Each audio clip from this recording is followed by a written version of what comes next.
Most people don't actually want a clear picture of reality. They don't. They want a picture that lets them stay comfortable inside their existing identity.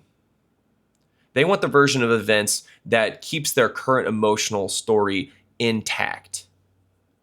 They want the version of life where everything they already believe can remain unthreatened. That's the real reason that people reject the truth. It's not necessarily because they don't understand it, but because accepting it would require changing who they are. Now, Alan Watts, he explained that human beings mistake their social persona for the self. And when you mistake your role for your identity, you are willing to defend that role even if it requires you to reject reality. And Carl Jung, he also saw this. He explained that the persona is not just a courtesy mask. It's the psychological armor a person uses to hold their place in the group. If you threaten the mask, they take it as a threat to their very existence. That is why when you see things clearly and name what is actually happening, people step back. And it's not because you're wrong per se, but because you are dangerous to the emotional structure keeping their identity stable.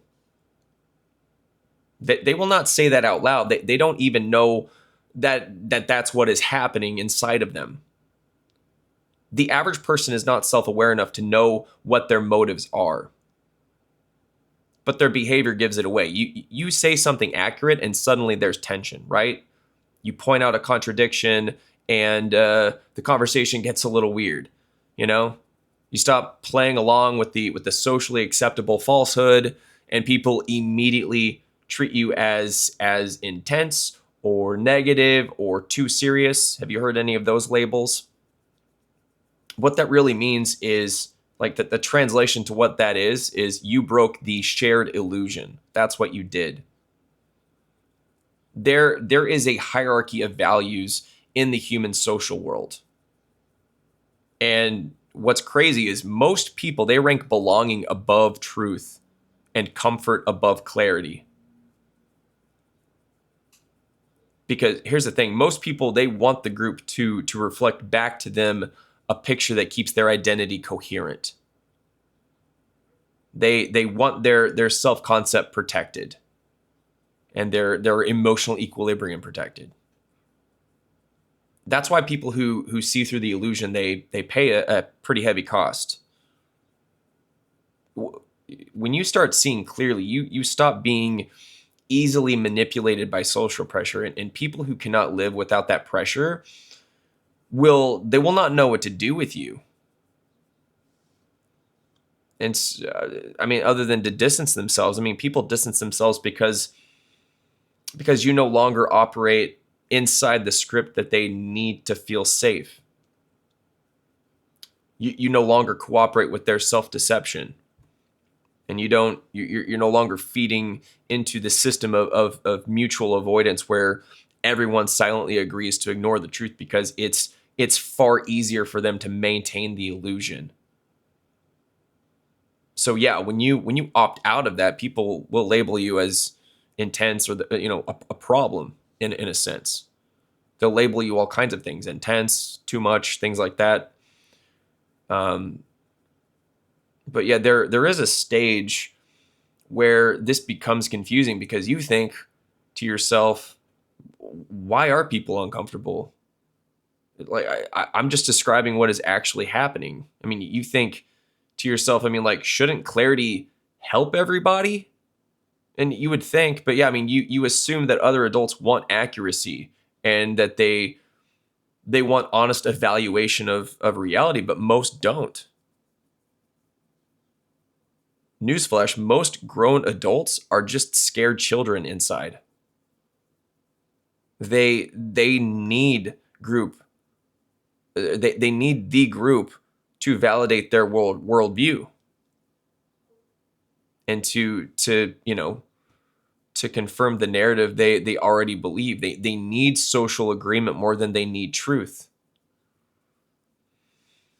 And This is where the isolation begins. You start to notice that the more precisely you speak, the less people can handle you. And it's not because you're attacking them, but because your presence makes them confront the parts of their life they'd rather not look at. Does that sound familiar? I mean, so you want to be accepted, and so you begin self-editing. You start withholding parts of your perception. And it's not because you want to lie, but because you learn that honesty is socially expensive. You see that accuracy costs status, and you see that truth costs belonging, and that it makes people uncomfortable. So what do? Well, you lower the voltage of what you say. Not because you're wrong, but because you learn that clarity has a price. But then a shift happens. One day you say something accurate. You watch how the room reacts. And then for the first time, you don't feel confused. You do recognize what's happening. You see through the game. Everything is calibrating properly now. You finally understand the discomfort people feel in your presence is not because your reality is incorrect. It's because your clarity threatens the illusion that they rely on. Alan Watts, he called this, he described it as waking up from a dream that most people don't even realize that they're having. And then Carl Jung, he saw this as the separation of the individual from the collective conscious, where you begin thinking with a mind that is not controlled by the tribe. And I've talked about this previously. I mean, that's the moment, that particular moment, it marks the beginning of what's called psychological adulthood.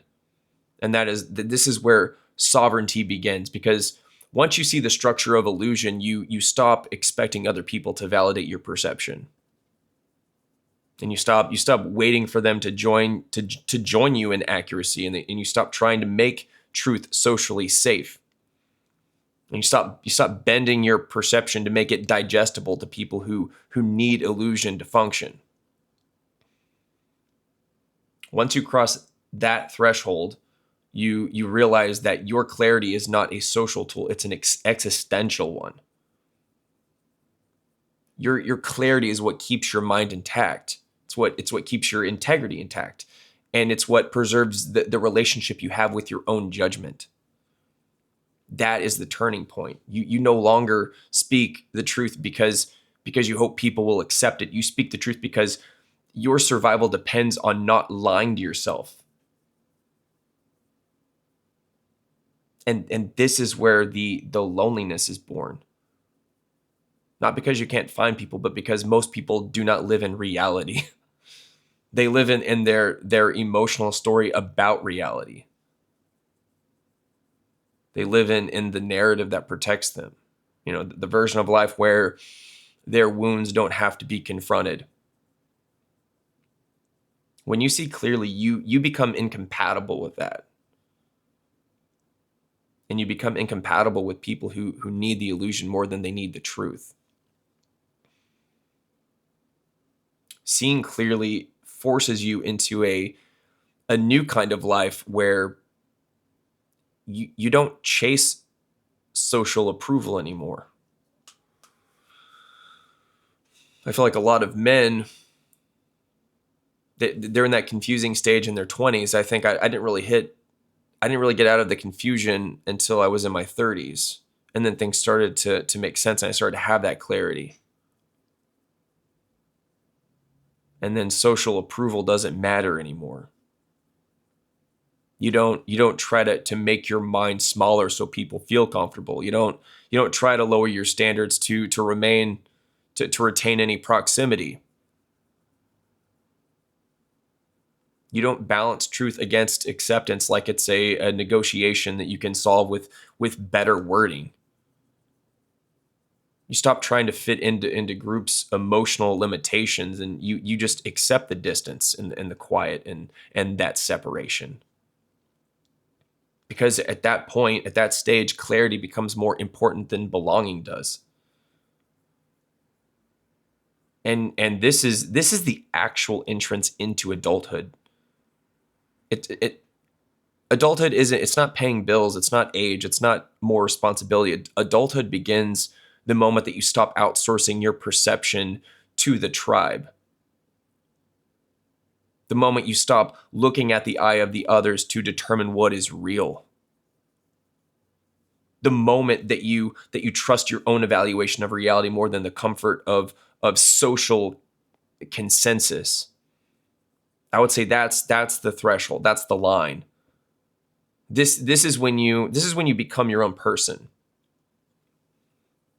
This is why life technically begins at 40.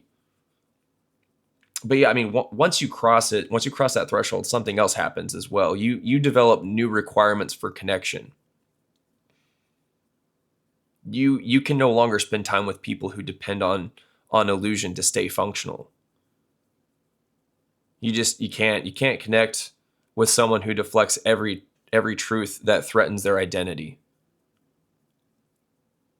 You can't connect with them, you can't bond with them. You can't be around people who stay shallow to remain emotionally safe. You can't feel intimacy with someone who punishes the person who sees accurately. So you stop trying. You begin choosing solitude over low quality connection. There's nothing wrong with that. You simply recognize that most relationships in modern culture are not relationships. They are unspoken agreements to not say what is real. They're just these unconscious contracts to protect each other's emotional story. It's this mutual avoidance dance. And when you live in reality, you can't participate in that anymore. You just can't do it. You learn that solitude is not suffering. Solitude becomes the place where your mind can be fully coherent. It's where you're not required to shrink for anyone else. It's a place where you're not punished for accuracy. Truth is allowed to breathe without any form of retaliation.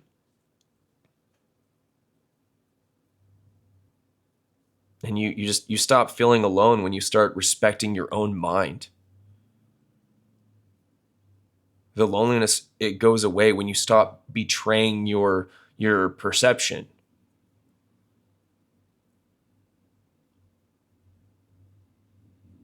It just it just dissolves. That loneliness, it dissolves when you stop trying to trade honesty for proximity. What's the point of that? Loneliness, it ends when your relationship with your own experience becomes more important than whether someone else approves of it.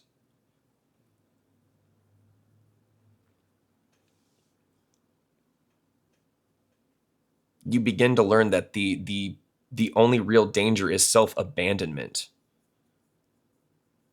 If you allow yourself to lie to yourself just to maintain connection with people who fear the truth, you destroy the only instrument you have for navigating reality, your own cognition. That destruction is catastrophic. Betraying your own mind to keep the peace is much more lethal than sitting at a table alone with your thoughts. So yeah, I mean, clarity, it forces you to pick a side. Really, I mean, you can either live in the comfortable, like the comfort of illusion with the group, or you can live in reality with yourself. There really is no middle ground. There's no compromise there. Truth and illusion cannot occupy the same space. So you have to pick. If you want to keep your mind intact, you must choose reality, even if it isolates you. Here's the thing. The more that you stop bending, the more you begin to attract the few who think the same way that you do. And yeah, they won't be many, but they will recognize you instantly, and you will recognize them instantly. It will not require any disclaimers or, you defending your clarity like a court case. I would say there will be natural resonance. I mean, the conversation, it will naturally go deeper, faster. There will be no awkwardness around honest evaluation. There's no recoil when the truth is named. And this kind of connection is rare, but it is worth more than an entire network of shallow relationships.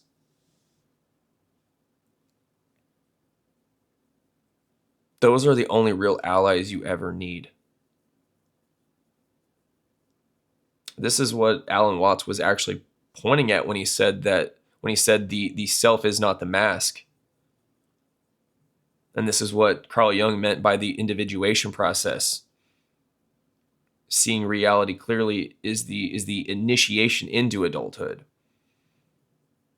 The cost is that you lose belonging with the people who refuse to wake up. But the reward is that you gain belonging with yourself. You gain your own respect. You gain your own authority and your own stability. Once you stop needing the world to approve of your clarity, the world loses control over you. They cannot bribe you into acceptance. They cannot punish you with rejection. They cannot manipulate you with disapproval. You become someone who will sit alone rather than betray your own perception. You become someone who is no longer hostage to the tribe. And that, my friends, is actual freedom. Freedom is not doing what you want. Freedom is thinking what is true without needing permission.